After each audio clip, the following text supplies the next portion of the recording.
कक्षा 10 के बच्चे ध्यान देंगे। आज हम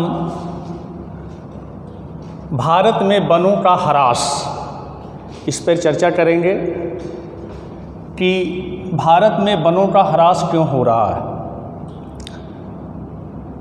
पहले बार भारत में वनों के ह्रास को समझने से पहले ये समझें कि वनों का ह्रास क्या है। आधुनिक युग में मनुष्य की बढ़ती हुई आवश्यकताओं के कारण वनों का धीरे धीरे क्षरण हो रहा है और वनों के इसी क्षरण की प्रक्रिया को वनों का ह्रास कहते हैं। अब यह समझेंगे कि ये वनों के ह्रास का क्या कारण है। एक वनों का सर्वेक्षण करने वाली एक संस्था है जिसका नाम है फॉरेस्ट सर्वे ऑफ इंडिया, जिसके अनुसार आज भारत में प्रतिवर्ष 26 लाख हेक्टेयर वनों का ह्रास हो रहा है, उनका उन्मूलन हो रहा है, उनका क्षरण हो रहा है। इससे अंदाज़ा लगाया जा सकता है कि अगर इसी तरह से वनों की अंधाधुंध कटाई होती रही तो आगे मानव जीवन पर इसका क्या प्रभाव होगा, इसको भी बताएंगे। सबसे पहले चर्चा करते हैं कि वनों के ह्रास का क्या कारण है। पहला कारण है वनों का कृषि भूमि में परिवर्तन।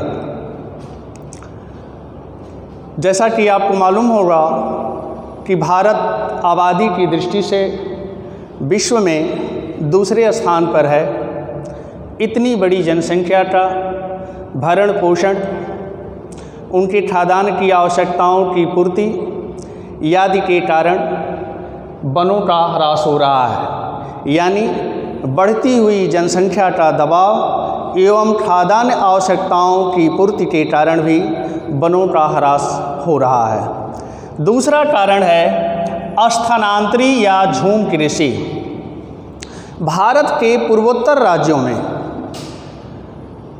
पर्वतीय क्षेत्रों में, भारत के पूर्वोत्तर के पर्वतीय क्षेत्रों में स्थानांतरी या झूम की खेती होती है। जैसा नाम से ही स्पष्ट है, स्थानांतरी यानी एक स्थान से दूसरे स्थान तक। इसका नाम झूम खेती भी है, झूम कृषि भी है। इसमें होता क्या है कि वनों को, कुछ क्षेत्रों को जला दिया जाता है।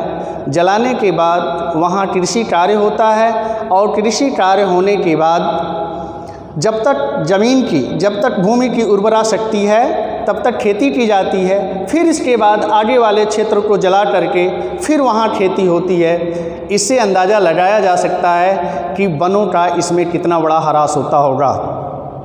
और तीसरा कारण है ईंधन और इमारती लकड़ी की मांग। भारत में आज भी जनसंख्या का एक बहुत बड़ा भाग ईंधन पर निर्भर है। हालांकि एलपीजी गैस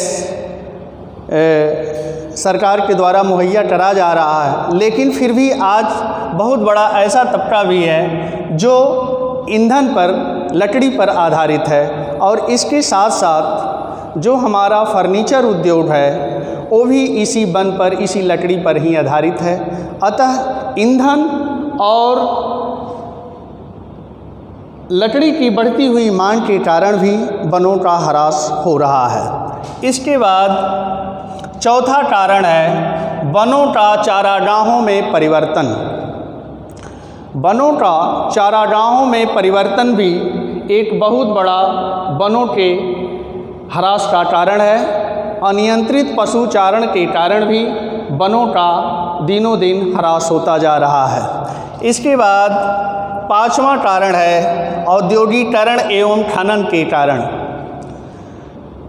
भारत में कृषि में निर्भरता अब कम हो रही है। धीरे धीरे भारत विकास की तरफ अग्रसर है, औद्योगिकरण हो रहा है।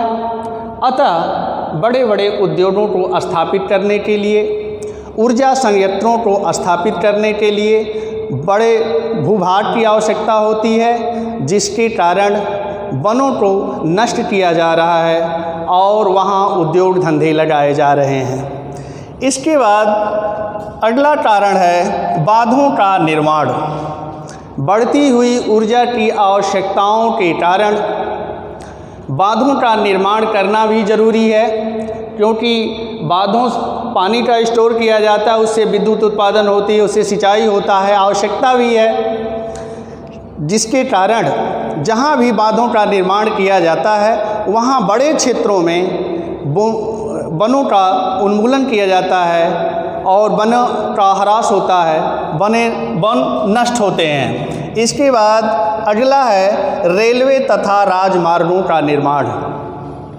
जैसे जैसे हम विकास करते जा रहे हैं और विकास के लिए हमें रेल लाइन की आवश्यकता है, सड़क की आवश्यकता है, और इसके लिए सड़कों के निर्माण में, रेल लाइनों के निर्माण के लिए बड़े पैमाने पर वनों का उन्मूलन किया जाता है, वनों को काटा जाता है, जिसके कारण दिन प्रतिदिन वनों का ह्रास हो रहा है। इसके बाद अगला कारण है प्राकृतिक कारण।